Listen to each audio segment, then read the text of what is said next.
Okay, martial arts parents, this one is not for kids. Where them kicks set, where them hands, where them holes, where them throws, you know what I'm saying? Cecil. This is why I train in martial arts. Yes, this one is not for children because of the subject matter. Okay. Um, but I wanted to do a video when I saw this title because it made me realize that the martial arts aren't the only way that people can recover from trauma, even this type of vicious trauma. Any type of activity that's going to help you build back your self esteem, help you get your strength back. And I even think that anything that helps you get in touch with your breathing, because I think that your emotions are linked with your breathing. Maybe that's from my exposure to yoga that I think that I never got to instructor level in yoga, just student level. But I do know that I have controlled negative emotions with the breath. So there are some lifestyle things that go in here that I know that some people probably do not agree with, so I'm not going to go into that part. But I'm just going to go into a couple of things that I know we can definitely glean from self-defense. And one of those is the gut reaction that she had when she met the predator. Okay? If there's anything we can learn from this, it's to pay attention to that gut. But she was already sort of isolated with the guy because she didn't know him. It was someone she met online. And it was probably just too late for her to be able to do anything. So we're going to go through what happened to her, and then I'm going to share something that someone shared with me. I'm going to be vague, but this is how a lady actually used Gyaku level judo to prevent an assault. So let me go over what happened with her. Okay, so let's see. But from the moment we sat down across from each other in the restaurant, I had a bad vibe. Bad enough that I chose to politely decline his constant offers to buy me anything other than a soda. Eventually, I came up with a believable excuse that my babysitter needed to leave for the night and attempted to end the date. I thanked him for the evening and started towards my car parked nearby. He followed me outside. I needed to walk past his car to get to the parking lot that held mine, and he used his opportunity. So to me, it seems like this guy's probably done this before. If he could set things up so that he could park his car so that she had to go buy it, I wouldn't be surprised if he didn't get there super early just to sit there, wait, because maybe they exchanged pictures or something before, I don't know. Just to wait, see her, park his car so that she had to go buy him, and then he ambushed her. And she's saying that she's kind of small, and he's over 200 pounds, so he knew he had a size advantage. Cornering me beside his car in the next, he insisted it was too dark and too late to let a, quote, pretty girl, quote, like myself walk alone. Grabbing my arm so tightly I would later have fingerprint-shaped bruises, he shoved me into the front seat of his vehicle. This was the moment every young girl is warned about, and all I could think about was sage advice passed down by generation after generation of women. Don't be rude, it'll only make him angry. If you want to say no, make it clear you mean no. But none of that mattered because within seconds of getting in the driver's seat, he had locked the doors, hopped over the console, and flattened his body on top of mine. No amount of no could stop all 6 feet, 200 pounds of predator from getting what he wanted. Okay? And she said she was violating every way imaginable, slapped, bitten, threatened, and punched. I was told that even if I even thought about screaming, he would kill me. He told me I belonged to him, and if I told anyone, he would find me, and I believed him. And from here, she starts going on the terrible effects that this experience had on her family. Okay, God be with this woman. Technique-wise, she would have had to have been the type that was going to, from the Taekwondo side of the game, that's going to be doing strikes at vital points. If she could even get past, I'm sure, the fear of paralysis that came by her. Okay? Going at vital parts on the side, the neck, the face. But from what I've heard related to me by a very experienced judoka, by the way, I won't put her name in this, but she told me that someone had tried to assault her, and the thing that saved her was her judo. It was when she was showing me the show, and it is called. I'll go back over to how you do the choke. It is one of the chokes called Nami Juji Jime or Gyaku Juji Jime. One of the very first chokes that you do, and it's also interesting enough in Taekwondo. It's similar to the Jun Bi motion that we do. The first part of Jime, where you bring your hands up by your chest or your throat.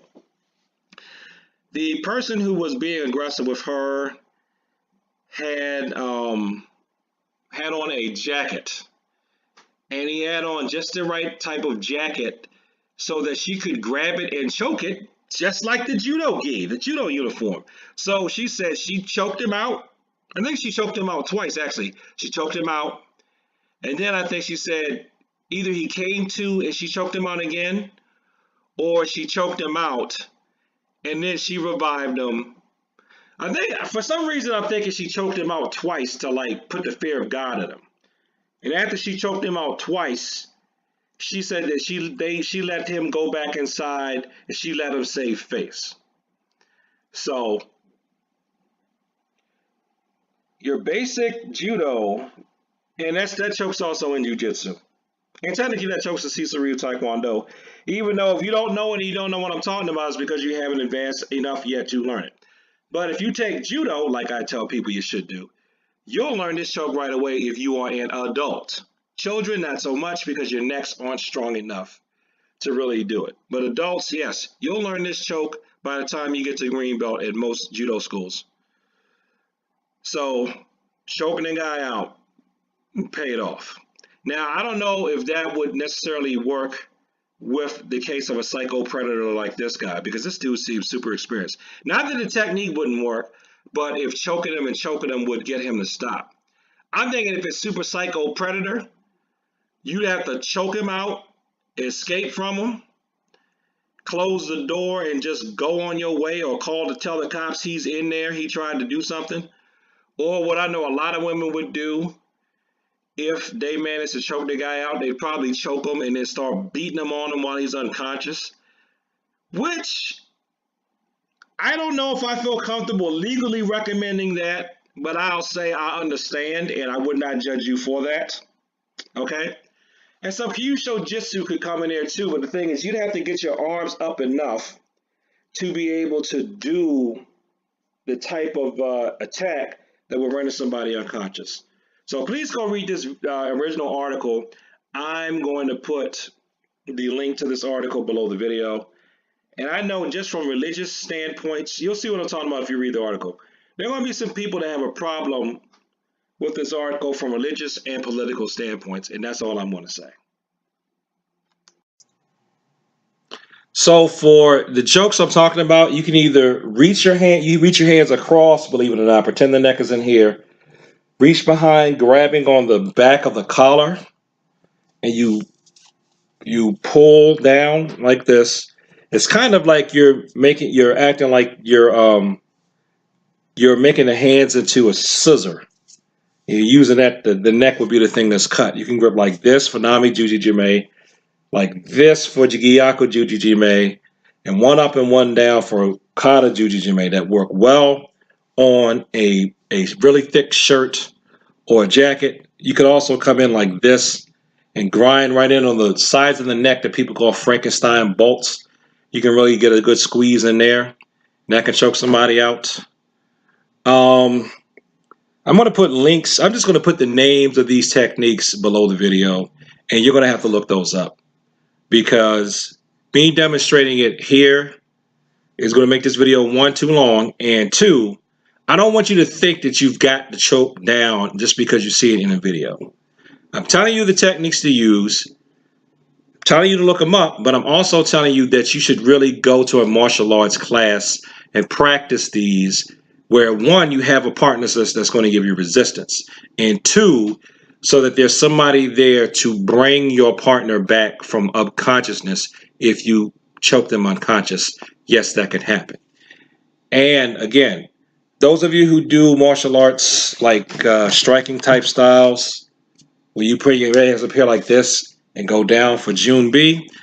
Ever since I started trading it, when I started trading judo as an adult, this right here reminds me of the choke. This motion that you're doing Jun Bi. So here, people do this, or they come up here like that and go down for Jun Bi. This can be raking back in here with the strike, Kyusho here, and hitting down here, downward on the ribs or on the lower part of the body. So anyway, that's how the martial arts can help you in that type of situation. But of course, all that technical stuff being said, not that it makes it that I'm nullifying technical stuff. The best thing for self-defense is if you feel something's off in the gut, and try to do something to get out of it. And unfortunately, I'm not trying to blame the victim, but I'm going to say, unfortunately, sometimes, man, you just in a bad situation and you really can't get out of it. You know, I mean, if 35 terrorists crashed through my basement door right now and held machine guns at me, there aren't any amount of kicks, throws, pins, and Kyusho Jitsu techniques, boxing moves. I'm not going to be able to dodge bullets, you know. Even if I did a no touch on one, the others would probably touch me with the barrels of their gun. So there's limits to everything. And I'm glad, though, that she was able to get her life back with running. And the main thing that I got from her article, the spirit of her article, to me, she shows the Taekwondo tenets of indomitable spirit because she allowed her running regimen to beef her spirit back up, to get her confidence back up, to literally not be afraid to face the darkness and to reclaim her life. And for that, I salute her. So thanks for watching this video. Like, comment, and subscribe. Please share this with people like to talk about the martial arts. Please also check out the original article. And as always, peace.